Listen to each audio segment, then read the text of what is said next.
Right. I'm hitting record. Oh boy. Oh boy.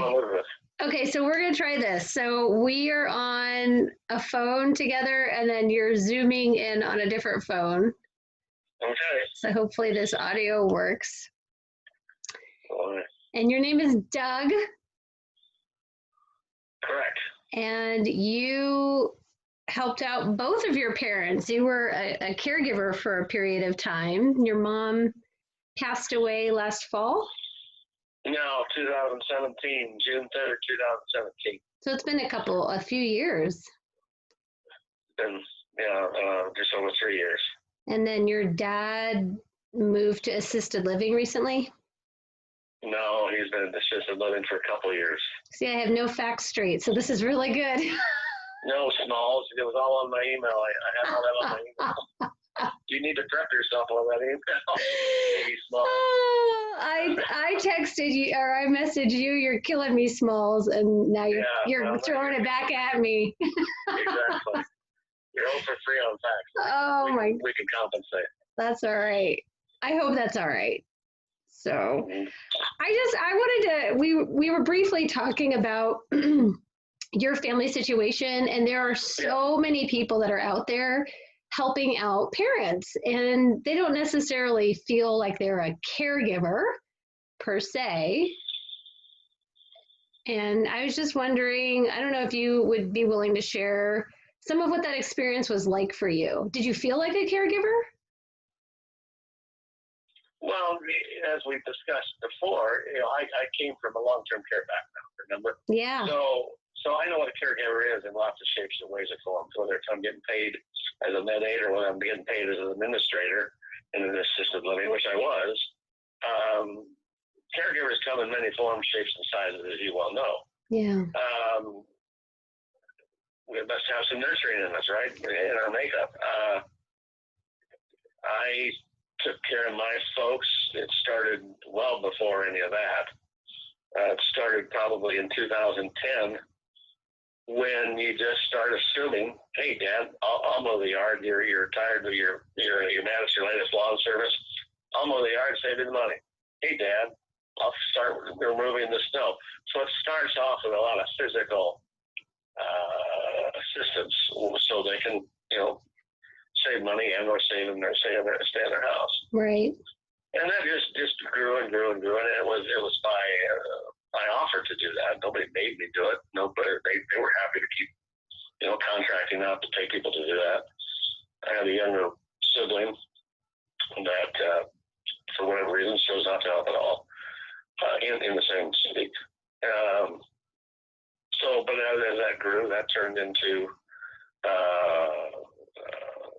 more and more. Then at some point, Mom lost her car keys.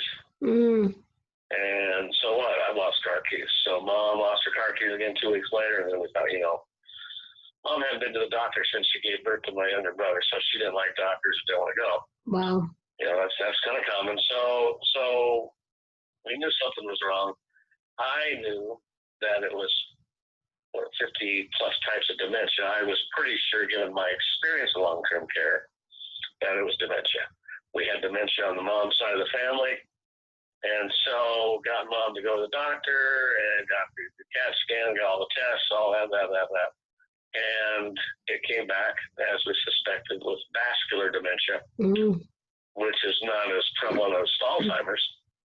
But nonetheless, by the time we got that diagnosed in 2014-ish, 15-ish, she had probably, given a 10-year run, she was probably already halfway through that.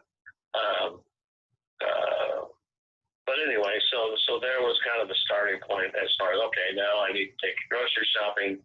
Now we need to do more and more. And then my dad was still kind of working part-time, as he called it, basically hiding out at the office for 8 hours a day to get away from it. So that evolved into home health, bringing home health in. And that evolved into selling the house and going into independent living with them in the same apartment. with independent living here in town. And that didn't last too long. And we already knew that we knew what the plan was going to be. We chose a facility or an independent location that had a memory care facility right next door, because we knew that Mom, that's what she was going to end up being. So I suspect it lasted in the independent. She might have lasted a few months. And then she had to, because of the wandering, she figured out how to get that door unlocked. Dad said. So then we moved Mother next door. Dad remained. So we moved from Mom moved next door into assisted living memory care. We moved Dad from 2-bedroom to 1-bedroom independent. So for about a number of years there, it seemed like I was a professional mover. Right, yeah, hauling stuff around. To sell the house. And then, Mom passed away probably a year after that in the assisted living. And then Dad, 2 years ago this Christmas, had a stroke. And so that move, after he went out to a rehab place that we both know, he was out there X number of months, weeks, 5 weeks, whatever it was. But so we during that time, we moved his stuff from the 1-bedroom independent to the assisted living side. So when he came back from stroke rehab, he was into assisted living. And that's where he is today at age 89. So were your parents part of the decision-making process? I mean, you said we had decided that they would move to independent living, or my dad was ready to move 30 years ago. My mom was definitely not part of it. She had adamant she would have fought it physically. Oh. We actually, it's one thing about dementia. You forget the bad stuff as well. Sure. So she didn't remember who Dad was. 58 years of marriage wiped off the memory banks, and that was hard on Dad. She remembered who I was. She remembered my daughters, her granddaughters. But we pretty much kept her physically busy outside the house, and we were able to sell the house, have an estate sale, and physically move her into the independent side without her really knowing what was going on per se. You painted it, hey Mom, we're gonna live here temporarily. It's kind of like a hotel. We're gonna, a little journey or whatever you paint it. And she bought that for a while, but then she started to wander. And luckily they had they don't really call it an adult daycare program anymore, but they had a day program while she was in the independent. Two-bedroom that we were able to take her during the day over there while Dad went down to the office and slept. And wow. But the point of it is that was a great service, because it helped her transition. So the day, I'll never forget the day we moved her physically from the independent to the assisted. The gal that she had known during those 6-8 hours of daycare, adult daycare, whatever we call it now.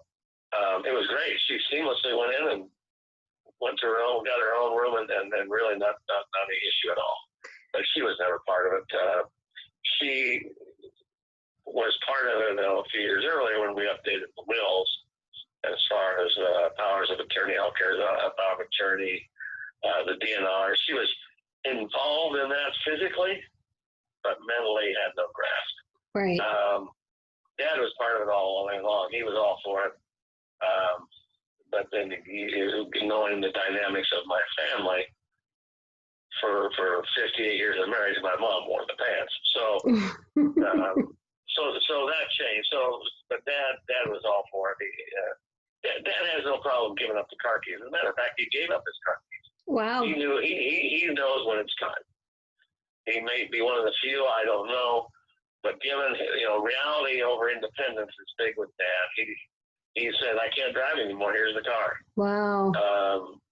So Dad was never an issue that way. Mom, totally opposite. She, towards the end of her being with it, was adamant about, don't you ever move me out of my house. I'll go kicking and screaming, I'll kill you, blah, blah, blah, blah.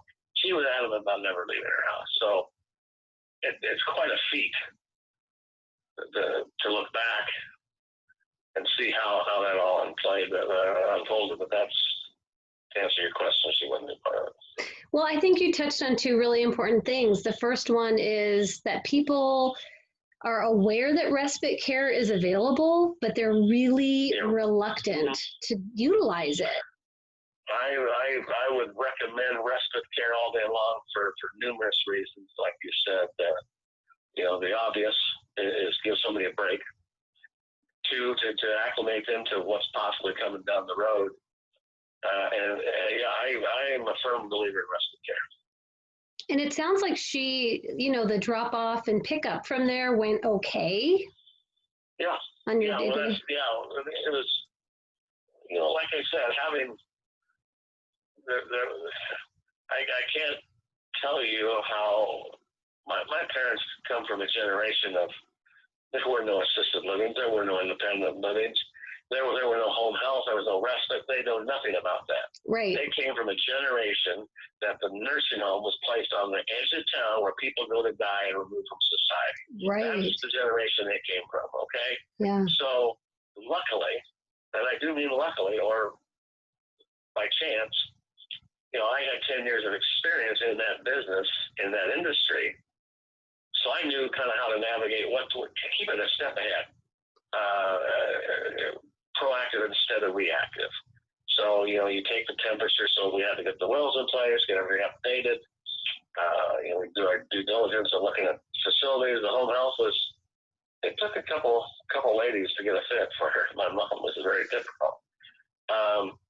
But luckily I knew who to go to, who not to go to. I knew the resources available to me, or to us, or to my dad, and I was happy to do it. Yeah.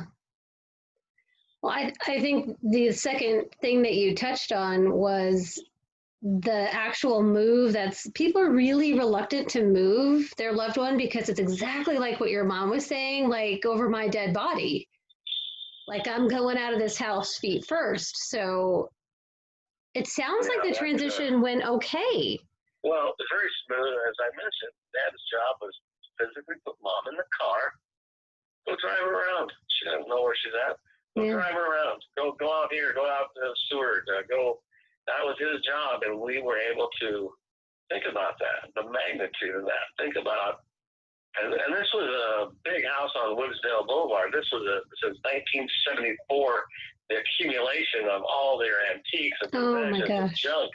So think about the magnitude of that. We were able to remove Mom from the situation, bring in the realtor, bring in changing spaces. I don't know if I'm supposed to mention names or not, but I recommend them as well, to get everything moved out. They choose a good moving company.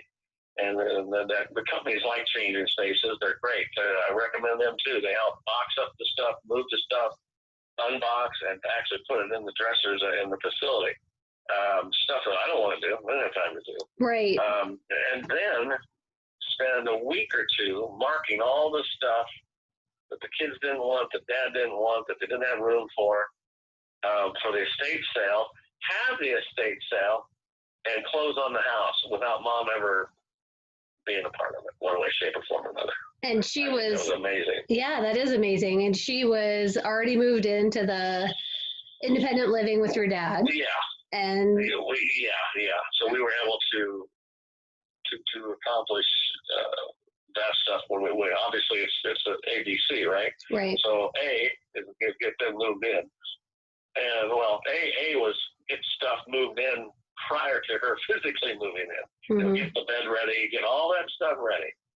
So when she came through that door for the first time on the independent side, we,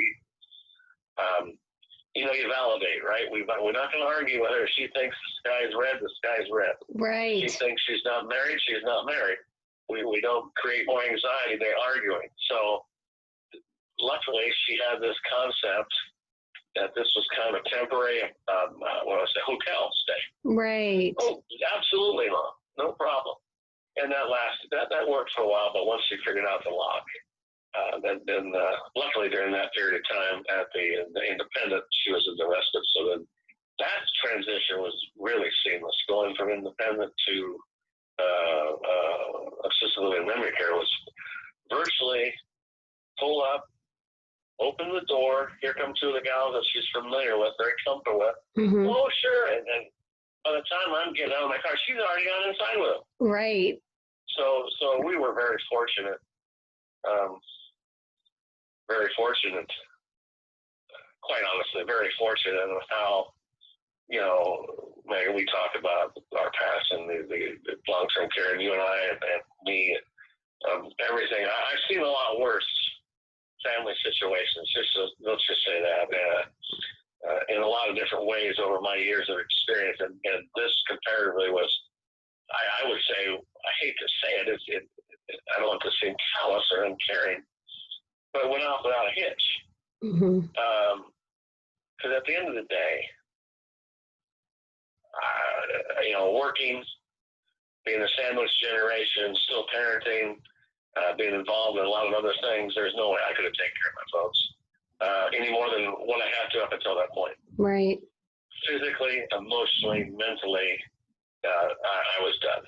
So, and Dad, this was already part of the plan. You know, I was going to play the first part, home health the second part, and then I told him, I said, at that point, we will have to consider moving. Dad was all in. Yeah. But we were very blessed in how that all unfolded, almost to the T as we planned. A lot of times it doesn't work that way. Well, do you have any suggestions or words of wisdom for someone who's at home caring for their loved one, really, really struggling, and they're pretty down and out about all of the circumstances? Oh, absolutely. First of all, don't feel guilty. Mm. I think guilt overwhelms the people. They feel guilty if they, first of all, even think about moving mom and dad out, or they feel overwhelmed. Yeah. Or they might feel anger, the sibling thing, not getting help from siblings. I've been there, done that. I think the main thing is just to be aware of the resources available, who to talk to, who to go to find out how to navigate this road, and make a plan. Sit down and actually make a plan. A, B, C, 1, 2, 3. Mm-hmm. And be flexible, because health can change like that, as we all know. Right. But if you don't make a plan of some sort, and I mean, you know, I'm old school, as you know, paper, pencil. I guess we could talk, you know, speaking into a smartphone, but make a plan. Because if you don't, your mind is just going to race with all this chatter, all that monkey noise, and you're going to get overwhelmed. Take your own temperature. Take the temperature of the situation, and start with all the legal side of it. What siblings are involved? What siblings are going to be in charge? What aren't? Who's not? And find out. I strongly recommend powers of healthcare. Yes. Today to enforce DNRs and to enforce living wills. It used to be that was enough, but not anymore. So once you figure that out, and then you just vet. That's your home health if you need home health. If you need a facility of assisted living and or skilled nursing, ask for their states. Ask for their state surveys, their most recent surveys. They have to give them to you. Word of mouth. Use resources. There's so many resources out there today that will help you get through this that weren't available not that long ago, whether it's actual placement or more support as far as the emotional, mental toll that this takes, like yourself. You know, there's so many options today versus, you know, I got into this business in 20 years ago. Right. There wasn't this. There's a lot more options available, so just know what they are. Well, thank you very much. I think you gave so much valuable information here today. I mean, you really did. I think you touched on so many of the key points that I'm seeing in these caregiver support groups that people are just really struggling with. And so I think this was really helpful. Well, I hope so. That's the point. I mean, I want to help people, and you and I are on that same page. And like I said, you know, being in the industry obviously helped me live through it firsthand. So that was a plus.